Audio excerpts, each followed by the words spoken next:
बिस्मिल्लाहिर्रहमानिर्रहीम। अस्सलाम वालेकुम नाज़रीन, आप देख रहे हैं गोइंग अंडरग्राउंड और मैं हूं आपका होस्ट बिलाल हैदर चट्टा। नाज़रीन, आज हम इश्यूज़ पर बात करें, इकॉनमी की बात की जाएगी। आज ज़ाहिर है चूँकि बजट आने वाला है और इस टाइम पे हुकूमती अरकान खूब खुशियाँ मना रहे हैं। मरियम औरंगज़ेब साहिबा ने प्रेस कॉन्फ्रेंस की है, बड़ी भरपूर प्रेस कॉन्फ्रेंस, और कहा तारीख़ी ब्रेक डाउन आया है डॉलर की प्राइस के अंदर, और ऐसा तारीख़ी ब्रेक डाउन आया है कि शायद 25 रुपये डॉलर की कीमत में कमी आई है। लेकिन ये डॉलर की कमी तो मसनूई थी। इंटरबैंक का रेट अगर देखा जाए तो वो तो वहीं स्टेबल था। ओपन मार्केट के अंदर जो डॉलर का रेट था विच वाज अनकंट्रोलेबल एक्चुअली, उस रेट के अंदर कमी की गई है due to some circumstances. It is a good initiative from the government, क्योंकि ये आर्टिफिशियल रेट था जो मार्केट के अंदर डॉलर का चल रहा था, यानी कि लोग ऑफ द रिकॉर्ड जो ओपन मार्केट में बाइंग सेलिंग हो रही थी ये उसका रेट था, उस रेट के अंदर कमी आई है। और कोशिश की जा रही है, चूँकि IMF ने ये कहा था that you have to create a balance in the open market and the interbank rates. अब इस रेट्स को बैलेंस करने के लिए शायद हुकूमत ऐसे इकदाम उठा रही है, और जितना अरसा ये इकदाम नहीं उठाए और डॉलर बेलगाम रहा यहाँ पर, और जो कुछ इस मुल्क में होता रहा और जो अब भी होता जा रहा है, क्या हमारी मईशत संभल पाएगी? हुकूमती अरकान तो ऐसे ही वादे कर रहे हैं। इसाक डार साहब कल भी इंटरव्यू दे रहे थे और उनसे यही पूछा गया कि आप तो डॉलर चैम्पियन थे, आप तो कहते थे मैं आऊँगा 200 से डॉलर नीचे आएगा, लेकिन डॉलर आज तक शायद आपके कंट्रोल में नहीं आ पा रहा। और इस पर भी डार साहब ने कुछ राइट लेफ्ट बातें की और कुछ अपने आप को एक्सप्लेन करने की कोशिश की, बट नथिंग इज़ एक्सप्लेनेबल जब तक प्रैक्टिकली यहाँ पे आवाम को रिलीफ नहीं मिलेगा। आज LPG की प्राइसेस डाउन हुई हैं, उस पर बड़ा प्रोपेगेंडा किया, बड़ी अच्छी बात है। इसी तरह महंगाई में कमी आनी चाहिए है, लेकिन जितनी महंगाई आपने बढ़ाई है इसी महंगाई को कम इसी तनासुब से करना चाहिए जिस तनासुब से आपने इस महंगाई को बढ़ाया है। इस मुल्क के अंदर जैसे बढ़ी है इसको ऐसे ही कम होना चाहिए है, न जाने ऐसे कम होगी या नहीं। इस सब पे बात करने के लिए हमारे साथ स्टूडियोज़ में आज मौजूद हैं हाफिज़ आसिम महमूद साहब। Sir thank you so much for जाने का। रहनुमा हैं मुस्लिम लीग नून के, और साथ तशरीफ़ फरमा हैं ज़फ़र महमूद चौधरी साहब, सीनियर वाइस प्रेसिडेंट हैं Lahore chamber of commerce and industry के। Sir thank you so much for joining us in the studio. साथ हमें ज्वाइन करेंगे जुल्फ़िकार अली बदर साहब, रहनुमा हैं पीपल्स पार्टी के, स्काइप पे हमें ज्वाइन करेंगे। वो अपनी बात का आगाज़ करूँगा, और ज़ाहिर है चूँकि आज ऐसा मौका है कि इस टाइम पे मार्केट के अंदर बड़ी हलचल देखने में आई और बहुत से ऐसे लोग जो डॉलर्स होल्ड करके बैठे हुए थे उनको थोड़ी सी परेशानी का सामना आया, चूँकि वो बेचना चाह रहे थे डॉलर को एक हाई रेट पे, एक अनरियलिस्टिक रेट के ऊपर, और बिक रहे थे डॉलर्स। लेकिन आज की यानी कल के हुकूमती इक़दाम के बाद आज मार्केट में बड़ी फ्लक्चुएशन देखने में आई, और ऐसा महसूस हो रहा है जिस तरह आने वाले दिनों के अंदर हुकूमत कुछ ऐसे पैरामीटर्स करेगी मार्केट के अंदर, इकॉनमी के अंदर कुछ ऐसी स्टेबिलिटी लाने की कोशिश करेगी कि डॉलर की कीमत को स्टेबल किया जाएगा। स्टेबल तो कर लेंगे इंटरबैंक के अंदर, क्या इसमें कमी भी आएगी या नहीं आएगी? लेकिन अपनी बात का आगाज़ करूँगा हाफिज़ आसिम महमूद साहब से। आसिम साहब, I start from here. Sir एक बड़ा प्रोपेगेंडा हो रहा है, जो मरीम नवाज़ साहिबा का जलसा था लिबर्टी मार्केट वाला, और लिबर्टी गोल चक्कर के ऊपर मरीम नवाज़ साहिबा ने जलसा किया। देखने में जो लोग वहाँ पर आए, और लोग कहा जा रहा था कि इतने ज़्यादा लोग थे कि सामने वाली रोड की ट्रैफिक रवां दवां थी और ट्रैफिक वहाँ चल रही थी। लोग कुछ ज़रूरत से ज़्यादा थे, शायद इसलिए वहाँ पर हर चीज़ ईजी थी, और मेरा ख्याल है कुछ सैकड़ों लोग तो मौजूद ही थे वहाँ पे जलसे में। क्या कहेंगे आप उस पर? बिस्मिल्लाहिर्रहमानिर्रहीम। सबसे पहले तो मैं आपका शुक्रिया अदा करता हूँ कि आपने मुझे इधर बुलाया, मुझे मदऊ किया। दूसरी बात ये कि आपने भी देखा वो जलसा, मैंने भी देखा वो जलसा जी। अगर आपके पास कोई क्लू है तो मुझे बताएं। ठीक। मैं उस जलसे के अंदर मौजूद था, सैकड़ों की नहीं हज़ारों की तादाद थी। हज़ारों की तादाद में? 1000 नहीं, हज़ारों की तादाद में। हज़ारों नहीं, हज़ारों की तादाद। ओके, हज़ारों की तादाद। I mean, can you give us the number? How many thousands? Crowd था। आप ये नहीं कह सकते कि सामने वाली रोड खुली हुई थी, ट्रैफिक आ जा रही थी। कह सकते कि इसमें कोई नेग्लिजेंस, मतलब गलती मुझसे ये हो गई कि मैं भी वहां से गुजरा और मैं सोच रहा था कि मरियम नवाज साहिबा का जलसा है, मुस्लिम लीग नून, the party in the power. Sir the party in the power. मैं ये सोच रहा था कि लिबर्टी का जो राउंड अबाउट है वहां तक पहुंचना मेरे लिए नामुमकिन होगा। मैं ऐसे वहां से गुजरा जिस तरह शायद नॉर्मल रूटीन में ज्यादा वहां रश होता है। सर सैन चौक से अगर आप लिबर्टी राउंड अबाउट पे आते तो आपको वहां पे पता लगता कि लोगों का अंबार कितना है, हजूम कितना है। अच्छा, समंदर था वहां पे। मैं ये कहता हूं, अगर आपने जो देखा, आपने एक जर्नलिस्ट की निगाह से देखा है। सर ठीक है, हमारा काम क्रिटिसाइज करना है, obviously it is how we do. लेकिन सर इन रियलिटी अगर देखें वहां पे लाखों लोग होते तो मेरा ख्याल है वहां तिल धरने की जगह ना होती। गाड़ियां कैसे गुजर जाती सामने से? मैं हैरान इस बात पे हूं। सर गाड़ियां जो थी राइट लेफ्ट आप अगर उधर से फिरोजपुर रोड से आए जी। तो फिरोजपुर रोड से ट्रैफिक बंद हुई भी थी। लिबर्टी राउंड अबाउट के साथ ट्रैफिक जा रही थी। सर लिबर्टी राउंड अबाउट के पास से ट्रैफिक नहीं जा रही थी, जिस वक्त जलसा शुरू हुआ है उसके बाद वहां पे जैम पैक हो गया था। जलसा स्टार्टिंग टाइम क्या था वैसे आसिम साहब? जलसा started time I think so 5 to 6। 5 to 6। हाँ, मैं आपको 7 बजे की भी तस्वीरें दिखाऊं तो मेरा ख्याल वहाँ रश काफ़ी कम था। आई हैव द पिक्चर्स, मैं चाहूँगा आपसे शेयर अगर वो हो जाएं तो।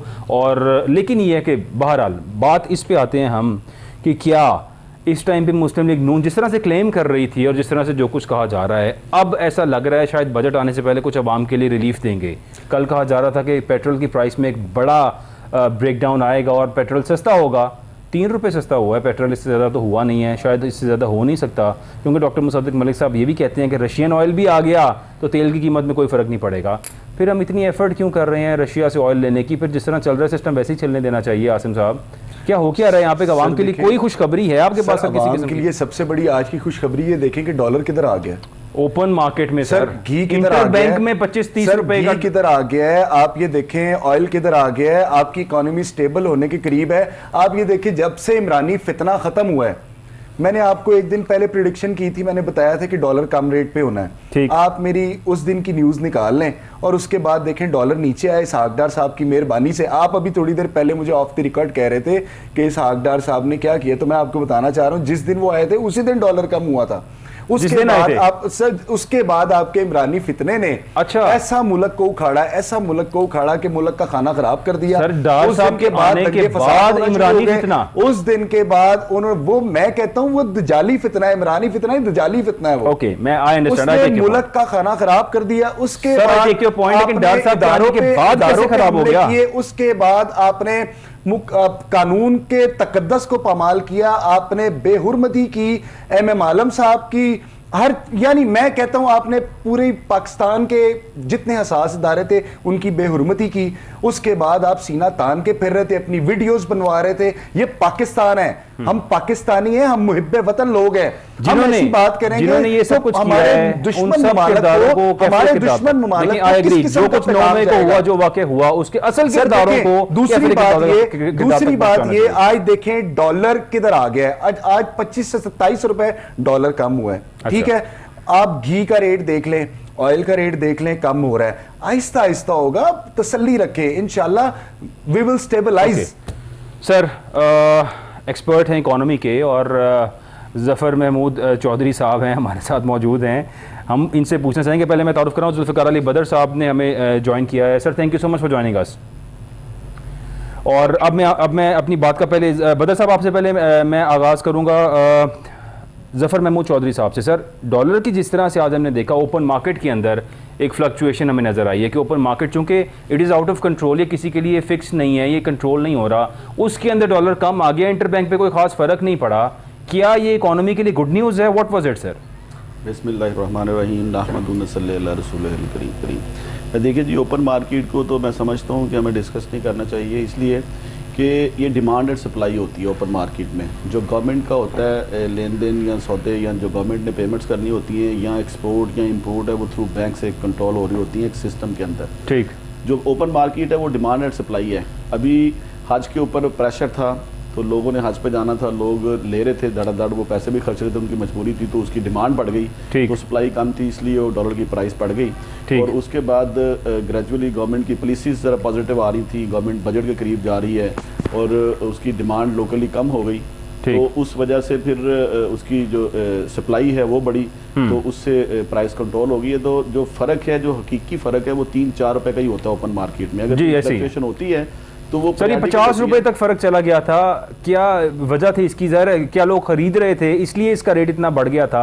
और अब जो कमी आई है, क्या इसमें हुकूमत का अपना कुछ किरदार है? जिस तरह से आज वो चाह रहे हैं कि सारा क्रेडिट उनको मिले, कि जिस तरह इस डॉलर की कमी, जिस तरह मरियम औरंगजेब साहब ने प्रेस कॉन्फ्रेंस की और कहा कि तारीख साज कमी डॉलर में आ गई है, इंटर बैंक में तो आई नहीं, लेकिन आप ये फरमा रहे हैं कि हमें ओपन मार्केट का रेट डिस्कस भी नहीं करना चाहिए, फिर हुकूमत के रखिए इतना क्रेडिट क्यों लेना चाह रहे हैं? देखिए, हुकूमत एक पॉलिटिकल क्रेडिट भी होता है, मैं प्रोफेशनल एक बिजनेस पॉइंट ऑफ व्यू से बात कर रहा हूँ। ठीक, हुकूमत के ऊपर स्ट्रेस कम हुआ है, हुकूमत को इस पे खुश होना चाहिए और हुकूमत को क्रेडिट लेना चाहिए, क्योंकि मार्केट में अगर पॉजिटिव इंडिकेशन होती है तो डॉलर की फ्लक्चुएशन जो है ना वो नज़र आती है इस तरह की और नीचे आता है, तो ये इससे हुकूमत डॉलर के ऊपर क्रेडिट नहीं ले रही हुकूमत, अपनी पॉलिसीज़ के ऊपर क्रेडिट ले रही है। और हुकूमत इस बात पे क्रेडिट ले रही है कि उनकी जो बजट के लिए प्रपोजल्स उन्होंने प्लान की हैं, जो उनकी पॉलिसीज़ हैं वो इतनी पॉजिटिव हैं कि उस पे जो डॉलर है वो कंट्रोल में आ रहा है, ओपन मार्केट का डॉलर नीचे आ रहा है। तो इससे डॉलर के ऊपर हुकूमत क्रेडिट नहीं ले रही, हुकूमत क्रेडिट ले रही है अपनी पॉलिसीज़ के ऊपर कि उनका जो लॉन्ग टर्म प्लानिंग है उसके ऊपर उन्होंने जो किया हुआ है। चूँकि इस वक्त एक इशू है IMF के साथ भी, वो जो 9th प्रोग्राम है रिव्यू फाइनल, उसकी 30 तारीख है, आखिरी आपको पता है, तो उसमें भी थोड़ा स्ट्रेस है। और उस सूरत हाल में डॉलर जो है ना ऊपर जाने की एक दफ़ा लास्ट टाइम गया था, उस वक्त डॉलर पे कैप लगा हुआ था। अब कैप उतरने के बाद जब डॉलर को आज़ाद कर दिया, वैसे तो इसाक डार साहब कहते हैं कि डॉलर की वर्थ जो है वो 240 रुपये है। तो इस वक्त भी वो सिर्फ ये जो पॉलिटिकल स्टेबिलिटी है इसकी वजह से डॉलर बढ़ा हुआ है और ये जो अनारकी फैली हुई है और इंटरनेशनली कुछ प्रेशर्स हैं। अदरवाइज मैं समझता हूँ कि डॉलर की जो वर्थ है वो 270 रुपये है इस वक्त। अगर तो इस टाइम पे आज हुकूमत की जो हुकूमती स्टेटमेंट आई है कि हुकूमत ने IMF से मौजूदा जो कर्ज प्रोग्राम था इसको नामुकम्मल ही ख़त्म करने का फैसला कर लिया है। इज़ इट पॉसिबल कि ये 9th रिव्यू यानी इस प्रोग्राम को कंप्लीट ही ना करें और कहते हैं कि हम अगले नए प्रोग्राम के अंदर जा रहे हैं? Is it possible sir? Sir देखिए, हुकूमत ऐसा फैसला कर सकती है कि वो अगर, चूंकि ये जो 9th रिव्यू था ये एडिशन लिया गया था 1.1 बिलियन का, तो 30 जून तक है। मैं समझता हूँ कि जी इसके ऊपर गवर्नमेंट ने इस 9th रिव्यू के ऊपर बहुत से मेजर्स लिए हैं और बड़ी चीज़ें सेक्रीफाइस की हैं इस काम के लिए, तो इससे भागना नहीं चाहिए। ये 30 जून से पहले ये हमें IMF से ले लेना चाहिए, ये जो 9th रिव्यू कंप्लीट करना चाहिए, इसलिए कि हमें अगले 2 साल में 20 से 25 बिलियन डॉलर की ज़रूरत है। हमारी किटी में या हमारे रिजर्व्स के अंदर 20 से 25 बिलियन डॉलर होना चाहिए। मेरी प्रेडिक्शन ये है कि 2025 तक हमारी इकॉनमी स्टेबलाइज हो जाएगी as compare to world economy. दुनिया के 80-90 ममालिक ऐसे हैं जो कि इस वक्त इसी तरह के स्ट्रेस में हैं और उनकी मेरे ख्याल में जो है ना वो 28 तक करेक्शन लेने की जो है ना वो मुझे नज़र आ रही है। मगर पाकिस्तान की चूँकि एक स्ट्रेंथ है, एक जो बेस है इकॉनमी की वो बेहतर है और अगर हम स्मूथ हो जाते हैं IMF के साथ तो मैं नहीं समझता हूँ कि 2025 से पहले हम इंशाल्लाह ताला सेटल डाउन कर जाएगी हमारी इकॉनमी, कोई ऐसी बात नहीं है। मगर बिजनेस कम्युनिटी इस चीज़ को स्ट्रांगली रिकमेंड करती है कि हमें 9th रिव्यू को भी कंप्लीट करना चाहिए 30 जून से पहले और हमें उसके बाद IMF के साथ कंटिन्यू करना चाहिए, इसलिए कि इकॉनमी का स्ट्रेस तभी रिड्यूस होगा। हमारी जो इम्पोर्ट हैं LC हैं वो प्रेशर में हैं और जो एक थोड़ा सा जो रीज़न है ये डॉलर के ऊपर जाने की वो ये भी है कि जी जो 365 डेज़ की आपको पता है कॉन्ट्रैक्ट बेस इंपोर्ट हो रही है, उसमें फिर लोग अरेंज करके बाइट से तो पेमेंट्स कर रहे हैं, तो वो भी एक सर्कल होता है। हर 3 महीने के बाद या 2-2.5 महीने के बाद जब शिपमेंट आ जाती है बिक जाएगी तो वो सर्कल फिर चलेगा, फिर पेमेंट का स्ट्रेस आ जाएगा। यानी कि दोबारा से आपको ऐसा लगता है कि दोबारा से अनकरीब ये फिर डॉलर जो है वो 2-3 महीने में थोड़ा सा स्ट्रेस होता है, क्योंकि मैंने आपको पहले भी कहा कि जी ये डिमांड एंड सप्लाई होता है, तो इस तरह की डिमांड्स निकलती रहती हैं और अगर सप्लाई कम होगी तो थोड़ा सा स्ट्रेस आएगा, लेकिन नॉर्मली 2-3-4 रुपए के फर्क से ऊपर जाना नहीं चाहिए और ना ही जाएगा। ये मेरा ख्याल है। जुल्फ़िकार अली बदर साहब, सर आसिफ अली जरदारी साहब लाहौर में मौजूद हैं। जरदारी साहब कहा जाता है शायद सियासी सबसे बड़े एक्सपर्ट समझा जाता है आसिफ अली जरदारी साहब को, और जब भी वो आते हैं किसी भी जगह पर कोई मकसद लेकर आते हैं। लाहौर तशरीफ़ फरमाएं सर, क्या इरादे हैं आसिफ अली जरदारी साहब के? बिस्मिल्लाहिर्रहमानिर्रहीम। बहुत शुक्रिया बिलाल साहब, आपने अपने प्रोग्राम में बुलाया। देखिए, पाकिस्तान पीपल्स पार्टी के लीडर हैं आसिफ अली जरदारी साहब, उस पार्लियामेंटेरियन के प्रेसिडेंट हैं और पीपल्स पार्टी लाहौर में बनी थी 67 में, भुट्टो साहब ने बनाया था। तो जरदारी साहब का जब दिल करे वो आ सकते हैं, इस पे तो कोई रोक टोक होनी नहीं चाहिए, कोई पूछताछ होनी नहीं चाहिए। और वो रवादारी और इज्जत की सियासत पे बिलीव करते हैं। वो ये समझते हैं कि तमाम पॉलिटिकल फोर्सेस और पार्टीज के साथ, उनकी लीडरशिप के साथ बातचीत के ताल्लुकात होने चाहिए ताकि कोई मसाइल आए तो बैठ के मसले को हल करें। अभी वो जो लाहौर आए हैं, देखिए बहुत सारे लोग साउथ पंजाब से, सेंट्रल पंजाब से ज्वाइन कर रहे हैं पीपल्स पार्टी तो आ रहे हैं, मिलने भी आ रहे हैं, कुछ ज्वाइन कर चुके हैं, कुछ करेंगे, तो फिर साथ मेल मुलाकातों का सिलसिला भी जारी है। तो वो अपना लाहौर, उनका एक रूटीन होती है, उन्होंने आज कुछ अरसे बाद आना है, कुछ दिन के लिए लाहौर रहना है, लोगों को मिलना है और फिर वो इस्लामाबाद जाएंगे, फिर कराची जाएंगे, फिर उनका एक चलता रहता है कि उन्होंने पॉलिटिकल एक्टिविटी को पूरे मुल्क के अंदर जारी रखना है। तो मैं समझता हूँ ये तो बड़ी खुशाइन चीज है कि वो लाहौर आते हैं, लाहौर के वर्कर्स को, लीडर्स को, यहाँ की तंजीमों के ओहदेदारों को मिलते हैं, तो ये तो बड़ी खुशी की बात है।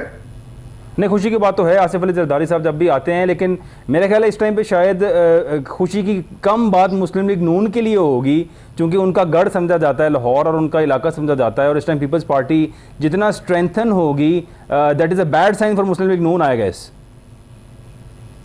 नहीं, इसमें देखें, किसी का स्ट्रेंथन होना किसी को इसमें किसी की वीकनेस नहीं होती। अगर हम स्ट्रेंथन हो, पाकिस्तान पीपल्स पार्टी अपनी ऑर्गेनाइजेशन अपने लोगों के साथ कनेक्टिविटी करती है, अपने रवाबित बढ़ाती है, अपने सपोर्टर्स को इंक्रीज करती है, इसका मतलब ये नहीं कि हम किसी को वीक कर रहे हैं। मुस्लिम लीग नून हो या कोई भी पार्टी हो, हम उस पार्टी को भी चाहेंगे कि वो भी स्ट्रॉन्ग की भी इज्जत करते हैं, लेकिन इसका कतई ये मकसद नहीं है कि हम अपने आप को स्ट्रॉन्ग कर रहे हो और हम कह रहे हो कि दूसरा कोई वीक हो जाए। हमारा फोकस, हमारी लीडरशिप का फोकस सिर्फ पाकिस्तान पीपल्स पार्टी और उसकी ऑर्गेनाइजेशन, उसके लोगों पे है, ताकि आने वाले इलेक्शन से पहले हम एक मजबूत तरीके से इलेक्शन में जाएं और जाके इलेक्शन लड़ें, और फिर उसका जो भी नतीजा है वो तो वक्त आने पर सामने आएगा। तो लिहाजा इसमें किसी को घबराना नहीं चाहिए, इसमें तो तमाम पॉलिटिकल फोर्सेस को खुश होना चाहिए कि पीपल्स पार्टी एक फेडरेशन की पार्टी है, एक नेशनलिस्ट पार्टी है जो कि मुल्क को जोड़ के रखे हुए है। आसिफ अली जरदारी साहब ने शहीद मोहतरमा बेनजीर भुट्टो साहबा की शहादत के बाद जो पाकिस्तान खपे का नारा लगाया, आज उसी की वजह से पाकिस्तान इकट्ठा है। तो मैं समझता हूँ कि बीबी शहीद के वो जो चारों सूबों की जंजीर बेनजीर बेनजीर का एक नारा था, वो पाकिस्तान खपे की सूरत में सब्स्टिट्यूट हुआ है, और आज सारा मुल्क स्ट्रेंथन है, इकट्ठा है, और पीपल्स पार्टी उसमें is one of the force. Pakistan army के साथ साथ पीपल्स पार्टी भी एक फोर्स है जो मुल्क को इकट्ठा रखे हुए है। बेशक, इसमें कोई शक नहीं है जी, पीपल्स पार्टी एक बहुत बड़ी फोर्स है, और जिस तरह से जो नारे आपने बताए, लेकिन वो नारे भी याद ही होंगे अवाम को कि जाग पंजाबी जाग, तेरी पग नूं लग गया दाग। और मुस्लिम लीग नून जो, because obviously you have been the rivals, आप दोनों पार्टीज नून लीग और Peoples Party you are the rivals. In future elections के अंदर आप क्या समझते हैं, क्या मुफाहिमत की सियासत होगी, क्या सीट एडजस्टमेंट होगी, या अपना अपना प्ले किया जाएगा? देखिए, मैं ये समझता हूँ कि ये जो भी इलेक्शन होगा ना, वो तमाम पॉलिटिकल पार्टीज ने अपना अपना फैसला खुद करना है। पीपल्स पार्टी की लीडरशिप ये इस बात पे कायल है और इस बात पे आमादा है कि हमने तीर के निशान पे इलेक्शन लड़ना है और अपनी पार्टी से इलेक्शन लड़ना है। केस टू केस बेसिस पे चंद सीटों पे हो सकता है कोई जो है कोलिजन हो जाए, कोई अलायंस हो जाए, उस पे मुश्तरका कैंडिडेट आ जाए, तो उसके ऊपर ये उस टाइम पे रूल आउट नहीं किया जा सकता कि लास्ट मिनट पे क्या होता है। लेकिन पीपल्स पार्टी जो मेजॉरिटी है और सारी पार्टी है, वो अपने पार्टी के प्लेटफॉर्म से अपने तीर के ऊपर इलेक्शन लड़ेगी। और इसमें ये कि जो आज हमारे साथ अलायंस में बैठे हुए हैं, बिल्कुल वो हमारे साथ अलायंस में, इसमें कोई शक नहीं, लेकिन कल को हो सकता है कि वो जब हम इलेक्शन में जाएं तो उनमें से बहुत सारी पार्टीज ऐसी हैं जो हमारे मध्य मुकाबिल भी लड़े, और लड़ना भी चाहिए, क्योंकि उन्होंने अपनी आइडियोलॉजी पे, अपनी फिलॉसफी पे इलेक्शन लड़ना है, हमने अपनी आइडियोलॉजी, अपने मैनिफेस्टो पे इलेक्शन लड़ना है। तो जो बेहतर मैनिफेस्टो देगा, जो बेहतर परफॉर्म करेगा, जिसकी लीडरशिप बेहतर कायल करेगी, अवाम को बेहतर तौर पे अट्रैक्ट करेगी, तो वो बेहतर प्रोग्राम देगी, बेहतर मैनिफेस्टो देगी, वो आइंदा वोट लेगा, सपोर्टर और वोटर उसको वोट देंगे, वो आइंदा हुकूमत में आएगा, हुकूमत बनाएगा और अवाम की खिदमत करेगा। और उसके अंदर ये कि इसमें भी कोई रूल आउट नहीं कर सकते कि कल को फिर बहुत सारी पार्टियां जो आज कोलिजन में है, फिर से वो एक दफा इकट्ठे होके एक वन पॉइंट एजेंडे में कि मुल्क और मुल्क के अवाम को प्रॉब्लम मिसाइल से निकालने के लिए, इस मुल्क में पॉलिटिकल स्टेबिलिटी, इकोनॉमिक स्टेबिलिटी लाने के लिए तमाम स्टेक होल्डर्स, पॉलिटिकल फोर्सेस इकट्ठे होके फिर से वो एक मुश्तरका अलायंस में आके गवर्नमेंट बनाए। इस चीज को भी आप रूल आउट नहीं कर सकते। तो पाकिस्तान के अंदर पॉलिटिक्स में मैं समझता हूँ कि future world is of partnerships, joint ventures और कोलैबोरेशंस, कि आपको इकट्ठे मिलके आगे चलना है। अगर आपने इस मुल्क के अंदर पॉलिटिकल इकोनॉमिक स्टेबिलिटी लानी है और इस मुल्क और मुल्क के अवाम को मसाइल से निकालना है, और आसिफ अली जरदारी साहब भी इसी चीज पे बिलीव करते हैं और बिलावल साहब भी इसी चीज पे बिलीव करते हैं कि तमाम पॉलिटिकल फोर्सेस, स्टेक होल्डर्स को इकट्ठे बैठ के बातचीत करनी चाहिए और मामलात को और मसाइल को बातचीत के जरिए हल करना चाहिए। तमाम स्टेक होल्डर्स को, लोगों में पोलराइजेशन पोलराइजेशन को कम किया जाए और अवाम में, सोसाइटी में जो तकसीम का अमल है उसको खत्म किया जाए और लोगों को डिलीवर करके, परफॉर्म करके उनको बेहतर सहूलियात और बेहतर मौके फराहम किए जाए ताकि वो अपनी अच्छी ज़िंदगी गुजारें। लोग अपनी अच्छी ज़िंदगी गुजारें, बेहतर सहूलियात मुहैया की जाए आवाम के लिए, लोगों के लिए, और बेहतर चीज़ें की जाएँ। आसिम महमूद साहब, मुस्लिम लीग नून से आपका ताल्लुक़ है सर, और नून लीग इस टाइम पे जिस तरह से पीपल्स पार्टी मुतहर्रिक हो रही है, एक्टिव हो रही है, इस टाइम पे जहांगीर तरीन ग्रुप जो है, एक नया ग्रुप आ चुका है जिनको अब्दुल अलीम खान साहब ने ज्वाइन किया है। चूँकि जहांगीर तरीन साहब अलाइंड हैं नवाज शरीफ साहब के साथ, ना अहली ख़त्म होगी उधर तो उधर भी इकट्ठी होगी। So it is going to be a balanced position for both of the leaders. Jahangir Tareen साहब भी कहते हैं और इस टाइम पे क्लेम कर रहे हैं कि शायद बहुत से सैकड़ों MPAs की फ़ौज है उनके साथ, बहुत से MNAs हैं उनके साथ, वो भी एक नई पार्टी आएंगे। सो डू यू थिंक एक नया राइवल आएगा आप लोगों के अगेंस्ट, या आप ही के साथ वो जो है फिर से कोई लाइजन हो जाएगा उनका भी? सर सबसे पहली बात तो ये है, सिंधी हम, बलोची हम, पंजाबी हम, पठान हम, ठीक, इस कौम की शान हम। तासुबी बात नहीं इंसान को करनी चाहिए, ना मैं कभी तासुबी बात करूँगा। हम सब एक है। पाकिस्तान एक ऐसा प्लेटफॉर्म है जिस पे हर किस्म की कौम इकट्ठी है। सिंधी, बलोची, पंजाबी, पठान, सब एक प्लेटफॉर्म पे इकट्ठी है। इस मुल्क को एक अमन का गहवारा बनाया है। ये मुल्क पाकिस्तान हमारी बड़ी पाक जगह है, बड़ी खुशहाल जगह है। बड़े कुर्बानियों के बाद ये पाकिस्तान हमारे अमल में आया है, और मैं ये कहता हूँ कि ये एक अमन का गहवारा है। हमें इसके बारे में कोई ऐसी बात नहीं करनी चाहिए कि दूसरा कोई हर्ट हो, बल्कि मैं ये कहता हूँ कि यही एक पाकिस्तान है जिसके ऊपर हम सब लोग इकट्ठे हैं। दूसरी बात, PDM का इल्हाक जो हुआ है, मैं ये समझता हूँ पीपल्स पार्टी उसका हिस्सा नहीं है सर। पीपल्स पार्टी हिस्सा है sir, they claim that we are not. चलें, अब मैं इस पे क्या बहस कर सकता हूँ आपसे, आपको हर चीज़ का पता है। ठीक है, PDM का इलाका आए, उस पे आए। लेकिन मैं ये कहता हूँ मेरी लीडर तो अपनी जगह पे खड़ी है। मेरी लीडर मरियम नवाज़ है, मियाँ मोहम्मद नवाज शरीफ है, वो अपनी जगह पे खड़े हैं। नवाज शरीफ साहब वापस आ रहे हैं इंशाल्लाह जी, आएंगे। कब? अपने वक्त पे आएंगे। उनका वक्त कब है सर? वो वक्त ही बता दें ताकि हम तब का इंतजार करें। आप मेरे से हर टीवी शो पे पूछते हैं उनका वक्त कब है, इंशाल्लाह जल्द आएंगे। सर एक ऐसा सवाल है जो पूरी आवाम इस टाइम पूछ रही है। सर हम खुद उनके मुंतज़िर हैं। Yes, you are asking that question from your leader that when are you coming back sir? उनके मुंतज़िर हैं। इंशाल्लाह मैं उम्मीद करता हूं कि जल्द अज जल्द वो पाकिस्तान आएंगे, अल्लाह करे, और मुल्क की मईशत को एक दफ़ा दोबारा स्टेबलाइज करेंगे। वो करेंगे अल्हम्दुलिल्लाह, अभी भी हो रही है। पहले डॉक्टर साहब ने करना था, मजीद बेहतरी। अब नवाज शरीफ साहब आएंगे तो वो करेंगे सर, वो आएगी, मजीद बेहतरी हो जाएगी। जफर महमूद चौधरी साहब, मईशत तो कौन ठीक करेगा सर? सर मईशत हमारी ठीक हो रही है, हमारी माशाल्लाह कौम भी ठीक हो रही है। जब से ये हमारा इमरानी फितना खत्म हुआ है ना, तब से आप देखिए हमारे मुल्क एक खुशहाली खत्म हो गया, जा रहा है, खत्म हो गया, आहिस्ता हो रहा है। आज देखिए ना हमारे चौरी परवेज लाई साहब, क्या हुआ, जिनसे चला नहीं जाता था आज दौड़ रहे। फवाद चौधरी साहब, चला नहीं जाता था दौड़ रहे। वो तो सुने ज्वाइन कर रहे हैं शायद आप लोगों की पार्टी कर रहे हैं। देखिए अभी तो इसकी मुझे इत्ला नहीं है, इसके बारे में मैं कुछ कह नहीं। जहांगीर तरीन साहब को शायद ज्वाइन कर लेंगे, उनसे राब्ते हुए। वो तो पॉलिटिकल स्टेबिलिटी तो जरूरी होती है जी बिल्कुल। इकोनॉमी जो है वो मशरूत, ऑब्वियसली ये it is directly connected sir. Politically stable होगा मुल्क तो फिर इकोनॉमी स्टेबल होगी। पॉलिटिकल स्टेबिलिटी एक तो बड़ी अहम है, बहुत ज़रूरी है। और मैं समझता हूँ कि जी पिछले 12 साल से कोई इंडस्ट्रियल पॉलिसी किसी गवर्नमेंट ने अनाउंस नहीं की है, और हर पार्टी को हमने तो चैम्बर से लेटर लिखे हैं लोगों को, तमाम पार्टीज़ को, आप आएँ और आप अपनी जो इकनॉमिक पॉलिसी आपकी पार्टी की वो बताएं कि आप क्या मुल्क के लिए आपकी इकनॉमिक टीम है और वो क्या करना चाहती है।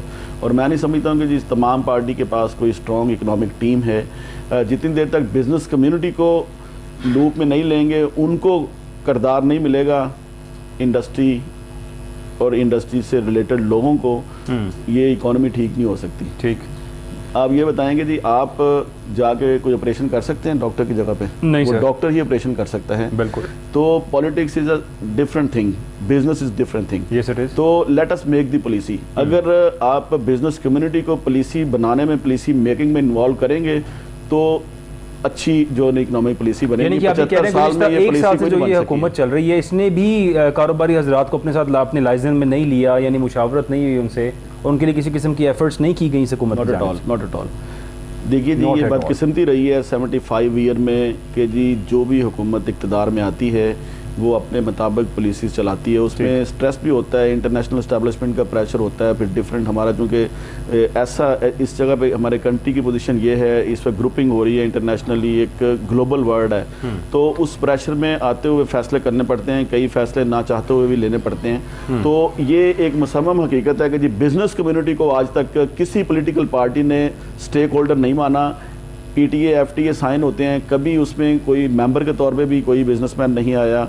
आपके जितने बजट बनते हैं, हमने बड़े लेटर लिखे इसाक डार साहब को। इसाक डार साहब 92 में मेरी जगह पे सीनियर वाइस प्रेसिडेंट थे और वो चैम्बर का हिस्सा थे। उन्होंने हमें बड़ी इज्जत भी दी। हम गए हैं तो उन्होंने कहा जी मैं लाहौर चैम्बर का हिस्सा हूँ और अब भी मैं आपके दरमियान बैठा हूँ, तो मैं आप ही की नुमाइंदगी कर रहा हूँ। मगर मैं समझता हूँ कि जी politics is a different business and business is different thing. और जितनी देर तक आप बिजनेस कम्युनिटी को उनके हिस्से की रिस्पॉन्सिबिलिटी नहीं देंगे और उनकी पॉलिसीज़ को अडॉप्ट नहीं करेंगे, कोई मुश्किल नहीं है। अगर आप ठीक करना चाहते हैं मुल्क को और मुल्क की इकॉनमी को, तो 2 से 3 साल लगते हैं। आपकी इकॉनमी 126.4 बिलियन कोई लोन नहीं है, कुछ भी नहीं है। आपका जो इस वक्त कुशन है ना, ये IMF के पास जी, ये मैं आपको बता दूं कि आपका जितना आपने IMF से लोन लिया हुआ है, अगर आप प्रोजेक्ट बेस फंडिंग पे जाते हैं और आप उनको सेटिस्फाई करें, तो आपकी कैपेसिटी है इतना ही लोन और लेने की। जफर साहब, कोई भी हुकूमत आती है तो वो क्लेम करती है कि हम आके इस मुल्क के अंदर बेहतरी करेंगे, इस मुल्क से कर्जे ख़त्म कर देंगे। मतलब स्टेटमेंट्स बहुत बार शहबाज शरीफ साहब ने दी, इमरान खान साहब बहुत कहते थे कि मैं आऊँगा तो इस मुल्क से कर्जे ख़त्म करूँगा, लेकिन हर हुकूमत ने उस कर्ज़ों के हुजम को बढ़ाया है। आप कह रहे हैं that it is an there is an easy way out कि हम इन तमाम कर्ज़ों से जान छुड़ा लें। Is it possible sir? देखिए जी, आप इसके ऊपर ये तो एक पॉलिटिकल स्टेटमेंट होती है, हर हुकूमत सब्ज़ बाग दिखाती है आने वाले, और दिखाने भी चाहिए, जो कि पॉलिटिकल जो गवर्नमेंट्स होती हैं वो इसी चीज़ के ऊपर ही अपने इलेक्शन विन करती हैं और ये करती हैं। 75 ईयर्स में आपने देखा कि जी जो नारे थे वो कि जी हम आगे करेंगे, ये किसी ने नहीं कहा कि हम आए थे तो हमने ये कर दिया, वो कहते हैं हम आगे करेंगे। तो लिहाजा प्रैक्टिकली सर मुस्लिम लीग नून ने करके दिखाया है। सर मैं बात करता हूँ, जफर साहब लेट हिम फिनिश प्लीज। देखिए, मैं ये समझता हूँ कि जी पॉलिटिकल जो एक स्टेटमेंट्स होती है वो एक डिफरेंट थिंग है, प्रैक्टिकल बिजनेस को लेकर चलना एक डिफरेंट थिंग है। जिस तरह मैंने पहले कहा कि डॉक्टर की जगह आप ऑपरेशन नहीं कर सकते। ठीक, आप जितनी देर तक स्टेक होल्डर्स को लूप में नहीं लेंगे उतनी देर तक आप सही तरह, हम गए हैं, हमने जाके उनको अपने तजावीज़ पेश किए हैं, हमने कई चीज़ें डिस्कस की हैं, उन्होंने मानी हैं, उन्होंने रियलाइज़ किया, एक्सेप्ट किया, और उनमें कई चीज़ों को वो कहते नहीं, उन्होंने बरमला कहा कि यार ये चीज़ें हमारे लिए मुश्किल, हम अडॉप्ट नहीं कर सकते। आपकी सारी जो आपकी तजावीज़ हैं, आपकी जो बजट प्रपोजल्स हैं, वो सारी ठीक हैं, बड़ी एक्यूरेट हैं। हम इन पे कई चीज़ों को उन्होंने कमिटमेंट की कि हम अमल करेंगे। हमने एक बड़ी जामे पॉलिसी दी कि जी आप जो ओवरसीज़ पाकिस्तानी हैं उनको, उनके लिए एक पॉलिसी बनाएं और एक स्ट्रक्चर बनाएं, और जिसमें आप जो 95 लाख पाकिस्तानी बाहर बैठे हैं, अगर वो 5 लाख लोग भी एक्टिवली $2 लाख साल का भेजें तो आपको किसी फंड के पास जाने की ज़रूरत नहीं है। बिल्कुल ठीक कह रहे हैं। तो आप देखेंगे कि जी अब 50% पैसा जो बाहर से आ रहा है, सिर्फ वो 40 से 50% आपका लीगल आ रहा है, बाकी सारा इलीगल आ रहा है, वो ग्रे इकॉनमी में जा रहा है। तो उसके ऊपर पॉलिसी 75 साल में किसी गवर्नमेंट ने नहीं दी है, तो देनी चाहिए। उसके अलावा हमने कहा कि जी वैल्यू एडिशन पे जाएं, आप SME को और कॉटेज इंडस्ट्री को आप जो है ना वो लूप में लें। तो ये जो चीज़ें हैं, ये छोटी छोटी चीज़ें हैं, इनको लेके हमारी देखिए जी 2 किस्म के हमारी जो रिसीट्स हैं फॉरेन एक्सचेंज की, एक तो एक्सपोर्ट है, एक जो ओवरसीज़ पाकिस्तानी पैसे भेजते हैं जी।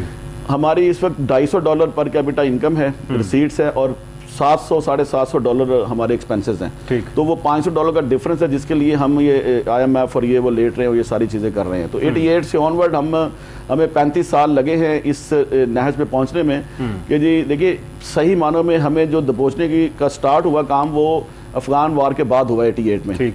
और इसमें मैं समझता हूँ कि 15 साल और लगने थे, जो पिछली हुकूमत ने 5 साल में वो 15 साल का सफ़र कर लिया, और हमने शायद 15 साल बाद इस लेवल पे आना था। IMF के सामने वो हम 15 साल पहले आ गए हैं। जो पिछली हुकूमत की कारकर्दगी थी वो आपके सामने है, जो गवर्नमेंट ख़त्म हो गई। उसके बाद फिर जिस तरह पंजाबी की कहावत है कि 11वीं का पता 12वीं को लगता है। जब आप कह रहे थे पिछली हुकूमत थी पाकिस्तान तहरीक इंसाफ की गालिबन, उन्होंने क्या अच्छी परफॉर्मेंस दी थी सर? नहीं जी, उन्होंने जो हमने 20 सालों में IMF के साथ प्रोग्राम करने थे, उन्होंने 5 साल में कर लिए, 4.5 साल में। तो वो जितना पैसा उन्होंने ले लिया, उतना हम IMF के सामने जब हमारी ये पोजीशन जो हुई है, तो ये अगले 20 साल में मैं कह रहा था होनी थी, जो 5 सालों में उन्होंने कर दी। तो वो नाकस पॉलिसियों की वजह से ही हुआ है। ठीक है, वो प्रॉपर पॉलिसीज नहीं थी, वो इकोनॉमिकली वो फीजिबल नहीं थी चीज़ें जो उन्होंने की। वो एक खैर उस पर अब क्या रोशनी डालनी है, एक साल हो गया लोग उस पर बात कर रहे हैं। हमें आगे की तरफ देखना है, हमें मिलकर इस मुल्क की अंदर पॉलिटिकल स्टेबिलिटी लेके आनी है। बिजनेस कम्युनिटी को आप लूप में लें स्टेक होल्डर्स के तौर पर, और उनकी तजावीज़ लें, और उनके मुताबिक अगर आप पॉलिसीज़ बनाते हैं या उनको शामिल करते हैं पॉलिसीज़ बनाने में, तो कोई वजह नहीं है कि पाकिस्तान तरक्की ना कर सके। 26 करोड़ आबादी हो गई और आपकी इस वक्त नेट 25 करोड़ एक्सपोर्ट नहीं है, ये काबिल शर्म बात है। और उसमें मैं समझता हूँ कि गवर्नमेंट की पॉलिसीज़ और गवर्नमेंट की सपोर्ट के बगैर ये पॉसिबल ही नहीं है। गवर्नमेंट की पॉलिसीज़ और गवर्नमेंट की सपोर्ट के बगैर पॉसिबल नहीं है। और जिस तरह से जाहिर है कि किसी भी मुल्क की तरक्की के अंदर अहम किरदार उसकी एक्सपोर्ट्स का होगा। जब इंडस्ट्री चलेगी, एक्सपोर्ट्स बढ़ेगी, तो वो मुल्क तरक्की करेगा।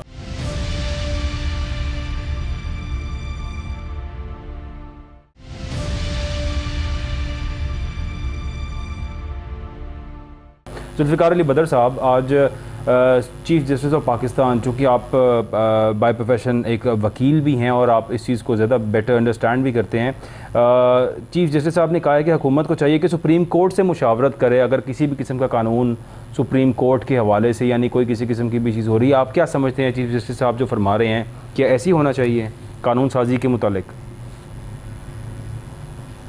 मेरा जाती राय ये है कि तमाम इदारों को ना आपस में हार्मनी रखनी चाहिए, ठीक, और एक दूसरे के साथ विद इन द इंस्टीट्यूशंस भी हार्मनी होनी चाहिए एंड बिटवीन द इंस्टीट्यूशंस भी हार्मनी होनी चाहिए। और अगर चीफ जस्टिस साहब ने ये कोई बात की है, इस तरह की सजेशन दी है कि हुकूमत को चाहिए और पार्लियामेंटेरियंस को चाहिए कि वो सुप्रीम कोर्ट के हवाले से जो बिल बनाए उसमें मुशावरत करनी चाहिए, तो मैं समझता हूँ सुप्रीम कोर्ट भी एक, और चीफ जस्टिस और उसके बाकी जो ऑनरेबल जजेस हैं, वो सारे स्टेक होल्डर्स हैं, उनका इनपुट लेना चाहिए, ताकि जब आप कोई कानून साजी करें और आप स्टेक होल्डर्स की बात सुन के करें, तो मैं समझता हूँ एक बेहतर कानून बनेगा जिससे कोई डिस्प्यूट नहीं आएगा, जिससे लॉन्ग टर्म वो मामला चलता रहेगा, ना कि एक दूसरे को ये स्लैश डाउन करते रहे और उसको नल एंड वॉइड करते रहे। क्योंकि अभी हम रिसेंट एग्जांपल में देख रहे हैं कि चीफ जस्टिस साहब हैं, फिर काजी फाइज़ साहब का देखें तो बड़ा प्रोपेगेंडा हुआ इनके बारे में कि शायद अंदर ही आपसी उनकी कोई आपस में मसाइल हैं और वो मसाइल फिर लोगों के सामने एक्सपोज भी हुए, जो सब कुछ होता रहा। ऐसा होना नहीं चाहिए सर। और फिर स्पेशली मतलब एक ख़ास हल्के की जानिब से भी कुछ पार्टीशन क्रिएट की गई है जुडिशरी के माबैन, और कहा गया कि शायद ये जजेस हमारे खिलाफ हैं और ये हमारे साथ हैं। सर, ऐसा तो नहीं होना चाहिए आगे जुडिशरी के साथ? देखिए, ये जो बेसिकली जो प्रॉब्लम आई है वो एक पॉलिटिकल पार्टी और उसकी लीडरशिप की तरफ से आई है। उसके तरफ से वो जो लाइकनेस और अनलाइकनेस का जो एक बायसनेस आई है, उसकी वजह से ये डिवीजन क्रिएट हुई है।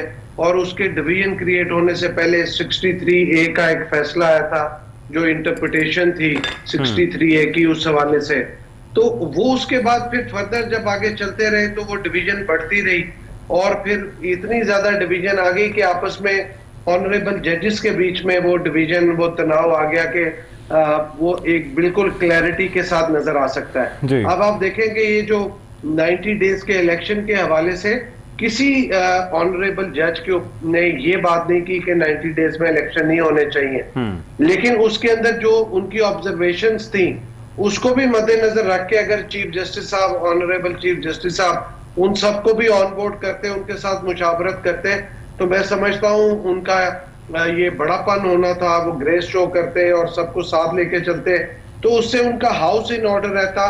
और आज जो मुआशरे के अंदर एक डिवीजन देखी जा रही है, उस हाउस के अंदर, उस इंस्टीट्यूशन के अंदर ये डिवीजन नजर ना आती। उससे ये होना था कि मुल्क और मुल्क के इंस्टीट्यूशन स्ट्रांग होने थे और चीजें बड़े अच्छे तरीके से आगे चलनी थी। ये जो एक पॉलिटिकल इकोनॉमिक इंस्टेबिलिटी के साथ साथ ये जुडिशियल इंस्टेबिलिटी और फिर इस तरह के फैसले आने के बाद ओवरऑल मुल्क के अंदर एक ऐसा केओस और एक कंफ्यूजन क्रिएट हुई है, ये ना होती तो चीजें बहुत बेहतर रहती। आज इकोनॉमी की सूरत-ए-हाल भी बेहतर रहनी थी और पॉलिटिकल सूरत-ए-हाल भी बेहतर रहनी थी।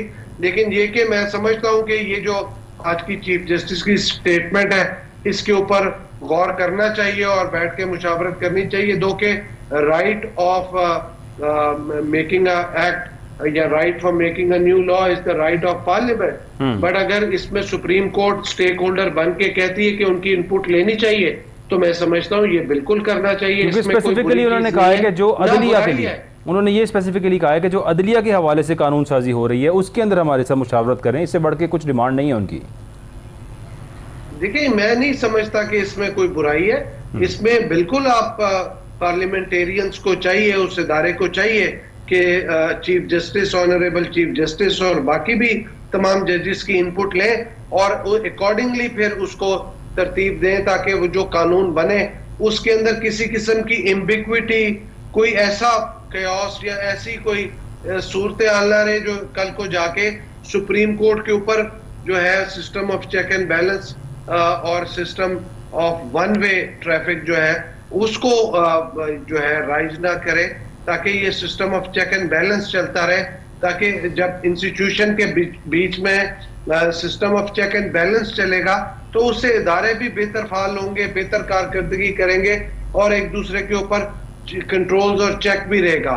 तो मैं समझता हूं कि ये अच्छी उनकी सजेशन है, इसके ऊपर बिल्कुल गौर करना चाहिए पार्लियामेंट को, इस पे गौर करना चाहिए और इसके मुताबिक अमल भी करना चाहिए है आई गेस पार्लियामेंट को। क्योंकि ज़ाहिर जिस इंस्टीट्यूट की बात करें, जिस तरह से जफर साहब भी कह रहे थे कि the expert people should decide, यानी एक्सपर्ट्स को यहाँ पे हमें लूप अप करना चाहिए, वो डिसाइड करेंगे किस तरह से प्ले करना है। स्टेक होल्डर्स जिधर भी होंगे ना, स्टेक होल्डर्स जिधर भी होंगे, जैसे इस मुल्क के अंदर अक्सर मैं एक बात करता हूँ कि आज तक जितनी भी हुकूमतें आई हैं वो यहाँ पे रेवेन्यू कलेक्शन बढ़ा नहीं सकी, टैक्स नेट नहीं बढ़ा सकी। इनडायरेक्ट टैक्सेस को अगर आप छोड़ दें, डायरेक्ट टैक्सेस के ऊपर बात करें तो less than 1% of the people they पे डायरेक्ट टैक्सेस। तो वो जो 1% का फिगर है वो पिछले माजी की कई हुकूमतों से बढ़ नहीं रहा। तो अगर आप ये चैम्बर ऑफ कॉमर्स को, लोकल बॉडीज जो है, जो अंजुमन ताजरान है और जो मार्केट कमेटीज है, उन तमाम स्टेक होल्डर्स, बिजनेस कम्युनिटीज को आप ऑन बोर्ड करें, स्टेक होल्डर्स के साथ मुशावरत करें, तो मैं समझता हूं उनको कॉन्फिडेंस दें, उनके साथ बातचीत के जरिए, टेबल के जरिए आप उनको कायल कर सकते हैं ताकि वो टैक्स नेट के अंदर आए। और सिर्फ अगर इस मुल्क के अंदर बिजनेस कम्युनिटी कंट्रीब्यूट करना शुरू कर दे डायरेक्ट टैक्सेस को, जो कि नहीं कर रही, तो मेजॉरिटी लोग नहीं कर रहे, बहुत थोड़े लोग हैं, लेस देन 1%। बड़े बड़े लोग हैं जो कर रहे हैं, एक्सपोर्ट करते हैं या जिनकी इंपोर्ट है या जिनकी ऑटोमेटिकली टैक्स काट के आ जाता है। उसके अलावा जो लोकल ट्रेडर है, बहुत सारे लोग हैं, अगर आप उनको ऑन बोर्ड ले लें तो मैं समझता हूँ इस मुल्क को और किसी भी बाहर से डोनर एजेंसी की जरूरत नहीं है, लोन की जरूरत नहीं है। पाकिस्तान के अंदर से विद इन इतने पैसे रेज हो सकते हैं कि आपको किसी की तरफ देखने की जरूरत नहीं है। और जो आप अगले 1-2 साल देख रहे हैं कि इतनी देर बाद जाके आपके मुल्क की इकोनॉमी बेहतरी की तरफ जाएगी, ये अगर आप कोई भी शख्स, कोई भी हुकूमत अगर ये फिनोमिनल काम कर जाए कि रेवेन्यू कलेक्शन को बढ़ा के स्टेक होल्डर्स के साथ बातचीत करके टैक्स नेट को बढ़ा दे, तो मैं समझता हूं इस मुल्क के अंदर तरक्की का पहिया ऐसा चलेगा कि कोई इसको रोक ही नहीं सकता। सर, कोई रोक नहीं सकेगा इस तरक्की के पहिए को। लेकिन यहाँ पे 3 बार इक़्तिदार आपकी जमात को भी मिल गया, 3 से ज्यादा बार मुस्लिम लीग नून को भी मिल गया, पीटीआई भी अंदर आ गई। आज हमारे साथ, सर मैं एक मिनट आसिम साहब मैं आपसे पूछना क्या किया आपने। आज हमारे साथ यहाँ पे चैम्बर ऑफ कॉमर्स के सीनियर वाइस प्रेसिडेंट मौजूद हैं और वो यही गिला कर रहे हैं कि हर आने वाली हुकूमत ने बिजनेस कम्युनिटी को इग्नोर किया यहाँ पर, यानी कि जो उनके साथ करना चाहिए, जिस तरह से आप कह रहे हैं, अगर इस तरह से इनको लूप में लिया जाए, इनके मसाइल सुने जाए, इन्हें ऑथोराइज किया जाए, तो आई गेस ये अच्छा वे आउट निकाल सकते हैं। लेकिन ऐसा आज तक हुआ क्यों नहीं? इफ एवरीबॉडी नोज इट कि what is the solution, why don't we do it? एक बात मैं बिलाल, मैं आपको बीच में एक छोटी सी बात बताऊं। देखिए, बिजनेस कम्युनिटी को ये सारी हुकूमतों ने ऑन बोर्ड लिया है, सारे इनसे मुशावरत करते हैं, लेकिन इसके अंदर होता ही है कि बहुत सारे जो बड़े प्लेयर्स हैं ना, वो इंडिविजुअल फायदा लेने की खातिर नीचे वाले तबके को, बाकी लोगों को बिल्कुल पीछे छोड़ देते हैं, जिसकी वजह से जो बाकी लोग हैं, ज्यादातर मेजॉरिटी लोग हैं, वो ये फील करते हैं कि उनको ऑन बोर्ड नहीं लिया गया। जफर चौधरी साहब, मेरे भाई आपको बेहतर बताएंगे। जफर चौधरी साहब, बड़ी मछली छोटी मछलियों को खा जाती है और वो यही कह रहे हैं वो कि सर ये प्रॉब्लम है कि जब बिजनेस कम्युनिटी की बात की जाती है तो चंद बिग जायंट्स बैठते हैं, अपने मुफाद के फैसले करवाते हैं एंड दे इग्नोर एवरीथिंग। ऐसा हरगिज़ नहीं है। देखिए, पाकिस्तान की जीडीपी का 19% इंडस्ट्री है और 72% टैक्सेस पे कर रही है। और ठीक। 22% आपका एग्रीकल्चर है और वो 2% टैक्स पे कर रहा है। ठीक। तो आप अंदाज़ा लगाएंगे जी टैक्स किसी जाइंट के ऊपर इंडिविजुअल या उस तरह नहीं होता, बल्कि जितने बड़े इंडस्ट्रियलिस्ट होते हैं वो चूँकि कम्प्लीटली टैक्स नेट के अंदर होते हैं, वो प्रॉपर टैक्स देते हैं। आपके मुल्क में 90% विद होल्डिंग टैक्स जाता है, जो कि जिसमें इन्वॉल्वमेंट नहीं होती है डायरेक्टली कम्युनिकेशन की या बिजनेस कम्युनिटी की या स्टाफ की। 90% एट सोर्स डिडक्शन हो जाती है और 10% के ऊपर आपने 24,000 स्टाफ रखा हुआ है जो सिर्फ 10% की कलेक्शन करता है, और वो 10% की कलेक्शन के पीछे 30% खर्च कर देता है, और वो सारी ब्लैकमेलिंग वहाँ से होती है, छोटे ताजरों तक हो जाते हैं, जाके उनके साथ वो निगोशिएट करते हैं। तो गवर्नमेंट को चाहिए कि वो छोटे ताजरों को लूप में इस तरह नहीं लिया जा सकता, वो एक फिक्स टैक्स की स्कीम निकाले जिससे वो टैक्स नेट में आ जाएंगे। सारे जो छोटे से छोटा ताजर है वो भी टैक्स नेट में आ जाएगा। जब आप फिक्स नेट टैक्स की स्कीम नहीं निकालेंगे, जब आप कोशिश करेंगे कि आप शुरू में ही सारा के सारा जो है ना वो निचोड़ लें उनसे, तो उसमें फिर लोग उससे अवॉइड करते हैं, लोग डरते हैं। ये अभी FBR नैब की तरह हो गया है कि लोग उतना ही उससे डरते हैं जितना सियासतदान नैब से डरते हैं, तो बिजनेसमैन उतना ही उससे डरता है। अब उसमें बड़ी फ्रेंडली सिचुएशन होनी चाहिए, उनको ईजी जो स्ट्रक्चर करना चाहिए इसको। FBR को रेवेन्यू कलेक्शन जो है, देखिए अभी पिछले साल गवर्नमेंट ने टैक्स 6,100 अरब का कलेक्शन का टारगेट किया था, 6,125 अरब कलेक्ट किया। इस साल 7,447 अरब का उन्होंने जो है ना टारगेट किया और 186 अरब फिर बाद में बढ़ाया। तो वो अभी चूंकि इंडस्ट्री बंद हो गई है, इस एक साल में 70 लाख लोग अनएम्प्लॉयमेंट हुई है। 25 लाख। सर अगर ये अनएम्प्लॉयमेंट ना होती, ये इंडस्ट्रीज चल रही होती, तो शायद ये 10,000 अरब से ऊपर चले जाते। सर नहीं, 10,000 अरब से ऊपर नहीं जा सकते। अब आपकी जो इस वक्त टारगेट बना रही है हुकूमत, वो 12 से 13,000 अरब का वो बजट बना रही है। तो देखिए पिछला भी इसलिए नहीं हुआ कि आपके पास एक्सपोर्ट नहीं चल रही, इंडस्ट्री आपकी 50% पे चल रही है। तो मैं इस बात से अली भाई की से इत्तेफाक नहीं करता कि बिग जाइंट इसमें कुछ पर्सनल ले लेते हैं बेनिफिट। मैं नहीं समझता हूँ बेनिफिट। देखिए अभी भी हुकूमत ने चूंकि पोलिटिकली एक डिसीजन किया है, हुकूमत ने इलेक्शन में जाना है और उन्होंने रिलीफ देना ही देना था। जो गरीब आदमी को रिलीफ मिल रहा है, यानी ये अपने लिए किया जा रहा है, जो कुछ किया जा रहा है। चीनी में रिलीफ मिलेगा, जो आपको घी में रिलीफ मिलेगा, जो आपको पेट्रोल में रिलीफ मिलेगा। पेट्रोल में देखिए 5, 7, 10 रुपए से ऊपर हुकूमत ही दे सकती है। ये 2-4 क्वार्टर्स के अंदर आपको मिलेगा रिलीफ, और मिलेगा थोड़ा सा। तो जाहिर है ये एक पॉलिटिकली भी एक प्लेइंग है कि गवर्नमेंट ने चूंकि पब्लिक के पास जाना है तो उन्होंने फेस सेविंग करनी है। तो ये इतना रिलीफ मिलना भी चाहिए, राइट भी है जो गरीब आदमी है उसका, इससे अमीर आदमी को तो फर्क नहीं पड़ता। मगर पॉलिसी जो है, जो टैक्स नेट है, जो गवर्नमेंट ने सेट किए हुए टारगेट्स, वो उसके मुताबिक ही कलेक्ट होते हैं। असल मकसद जो है वो कलेक्शन ऑफ टैक्स जो है वो ट्रेडर्स से है, छोटे लोगों से है, और वो देना भी चाहते हैं, वो तैयार हैं, वो उससे ज्यादा ब्लैकमेल होकर दे देते हैं। उसको एक स्ट्रक्चर करने की जरूरत है, उसका एक मैकेनिज्म बनाने की जरूरत है, तब आप जाके तो लूप होल खत्म करें। असल जो मामला है वो लूप होल का है। जितनी देर तक लॉ के अंदर लूप होल खत्म नहीं होंगे FBR में, मैं समझता हूं कि जी इसको और बढ़ाना चाहिए, टेक्नोलॉजी बेस को इसको और प्रमोट करना चाहिए कि जी जो पर्सन टू पर्सन ट्रैक्शन है उसको और कम करें, और स्टाफ जो ओवरबर्डन है इनका, चीज़ों को इंप्रूव करना चाहिए। आसिम साहब बड़ी देर से वेट कर रहे हैं और चाह रहे हैं कि मुस्लिम लीग नून और नवाज शरीफ की बात कर सकें। जी आसिम साहब। सर मैं ये समझता हूँ इन सारे मामलात का हल सिर्फ एक ही है, पाकिस्तान, ये नवाज शरीफ वापस आ जाए, पाकिस्तान मुस्लिम लीग नून। अच्छा एक सर ये आज कौन है? सर ये पाकिस्तान मुस्लिम लीग नून ही इसका हल है। आज भी वही है। छोटे ताजरों को भी इज्जत देती है, बड़े ताजरों को भी इज्जत देती है, हर किस्म के प्लेटफॉर्म पे मिलती है। सर आपके साथ ही बैठे हैं senior vice president Lahore chamber of commerce industry, कह रहे हैं सर किसी हुकूमत ने हमें वो इज्जत नहीं दी। आप हमारी बात कर रहे हैं, वो भी हमारी जमात से ही हैं, लेकिन मैं ये समझता हूँ कि कौन जमात से हैं सर? चौई साहब। अच्छा, चौई साहब ने अभी मुझे बताया कि मैं सर बड़ी बात है अगर आपकी जमात से होकर सच बोल रहे हैं तो ये कह रहे हैं कि हमारी जमात नहीं। मैं पाकिस्तानी हूँ, मैं ना पुराने पाकिस्तान में हूँ ना नए पाकिस्तान में हूँ, मैं हमारे पाकिस्तान हो गया। अब अब यहाँ पे क्लियर हो गया। अब मैं इनसे एक बात पूछता हूँ कि आजकल चैम्बर का क्या हाल है? चैम्बर को जो लोग पहले बैठे हुए थे वही लोग अब बैठे हुए हैं, उन्होंने जारादारी बनाया हुआ है। मुस्लिम लीग, मैं कहता हूं एक दफा हमारा प्लेटफॉर्म स्टेबलाइज हो जाए। कैसे होगा सर? देखिए मेरी बात, डार साहब भी आ गए, मुफ्ता इस्माइल इसमें एक बात मैं जरूर करना चाहता हूं, डार साहब जो हैं वो प्रेसिडेंट रहे हैं, stability prime minister of Pakistan president रहे हैं, लाहौर चैम्बर के प्रेसिडेंट रहे हैं। बोल रहा था चौई साहब, फिर मेरी आपने पूछा, बोल रहे हैं आपने कहा कि वाली बात जारादारी, तो मैंने कहा वो आपके लोगों से चली आगे। फिर मैं कुछ कहूंगा तो ओके सर। आसिम साहब बताएं। सर यही स्टेबलाइज कर सकता है, सिर्फ पाकिस्तान मुस्लिम लीग नून के अलावा और कोई स्टेबलाइज नहीं। एक साल में क्यों नहीं किया? सर अभी हो जाएगा, आप रुके आहिस्ता आहिस्ता, यानी कि 10-15 साल चाहिए अकेली मुस्लिम लीग नून को 10-15 साल इक़्तिदार में रहे इस मुल्क में, सर तो शायद चीजें ठीक कहता हूँ, मैं अवाम से भी इल्तिजा करता हूँ कि पाकिस्तान मुस्लिम लीग नून को एक दफा एतमाद में लें और वोट दें। लिबर्टी वाले जलसे में नहीं आए सर, मैं देखें मिन्नतें तो करनी पड़ेंगी अवाम की। जलसा मैं कह रहा हूँ हजारों लोग मौजूद थे वहां पे, लाखों होने चाहिए थे, जगह नहीं थी, लाखों होने चाहिए थे, हजारों ही थे, पैर रखने की जगह नहीं थी, मैं कह रहा हूँ पैर रखने की जगह नहीं थी वहां पे। अच्छा, मैं खुद वहां पे मौजूद था। ठीक, नहीं थी जगह, बहुत से लोग होंगे वहां पे, इसमें कोई शक नहीं, लेकिन मकबूलियत में कमी तो आई है, जितना बोझ अवाम पर डला है। अवाम इस टाइम पे खुश नहीं है। नवाज शरीफ साहब एक ब्रांड है, वो कहीं भी चली जाए ना, हजारों लोगों का मजमा तो वैसे ही लगता है। नवाज शरीफ साहब एक ब्रांड जरूर है, लेकिन इंपोर्टेड ब्रांड हो चुके हैं। मरियम नवाज शरीफ भी Mian Nawaz Sharif not coming back, so is an imported brand. मैंने आपको मैंने पिछले शो में भी एक शेर सुनाया था आपको जी, कलंदर वाला। जी बिल्कुल, अगर कहते हैं तो मैं दोबारा कह देता हूँ।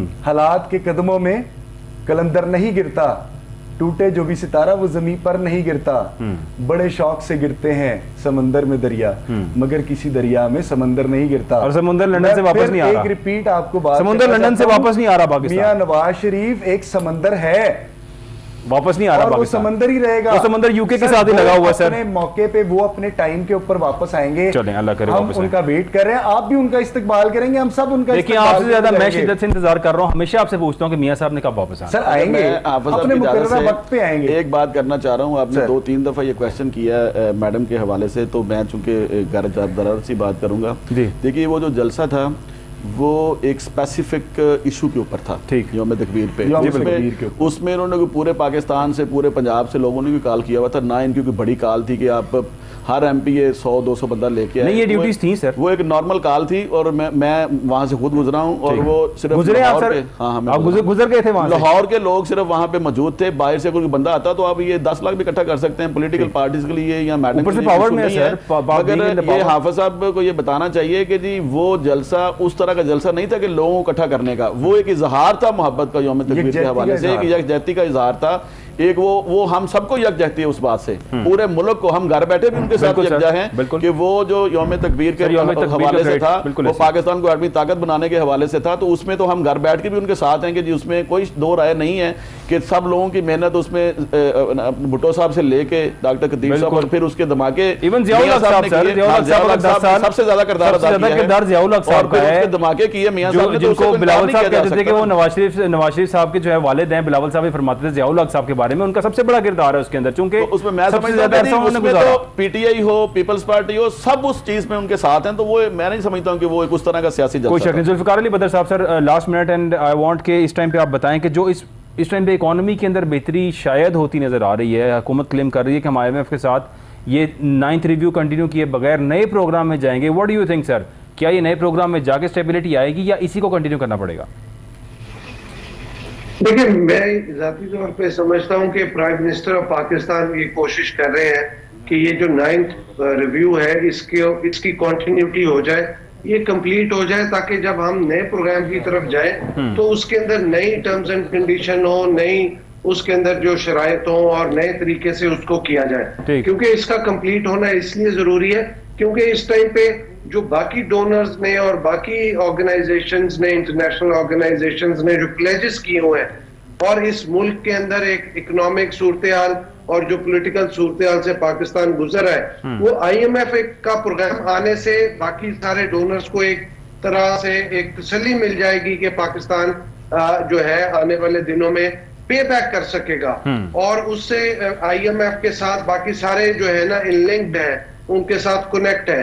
तो मैं समझता हूँ गवर्नमेंट इस चीज की कोशिश कर रही है और होपफुली बाय 9th कोई ना कोई चीज में बेहतरी नजर आएगी। अवाम को रिलीफ मिलेगा। बहुत शुक्रिया आपका, thank you so much. Zulfiqar Ali Badar साहब हमारे साथ मौजूद थे। थैंक यू जफर महमूद चौधरी साहब, आसिम महमूद साहब, आपका बहुत शुक्रिया सर। और नाजरीन, हुकूमत क्लेम कर रही है कि शायद अवाम को रिलीफ दिया जाएगा अनकरीब, लेकिन साथ ही ये बात भी है कि इलेक्शंस की तैयारी हो रही है और इलेक्शंस के लिए बहुत कुछ करना पड़ता है। किसी भी तरह से you have to go all the way out to, किसी भी तरह आवाम को रिलीफ दिया जाए। अल्लाह करे इलेक्शंस के लिए आवाम को रिलीफ दे लें। सियासतदान वोट मांगने आते हैं, सब कुछ कर जाते हैं, जब जीतते हैं फिर मुड़ के देखते नहीं हैं। So this is the time कि आवाम को रिलीफ दिया जाएगा। आप सबका देखने का बहुत शुक्रिया। अल्लाह हाफ़िज़।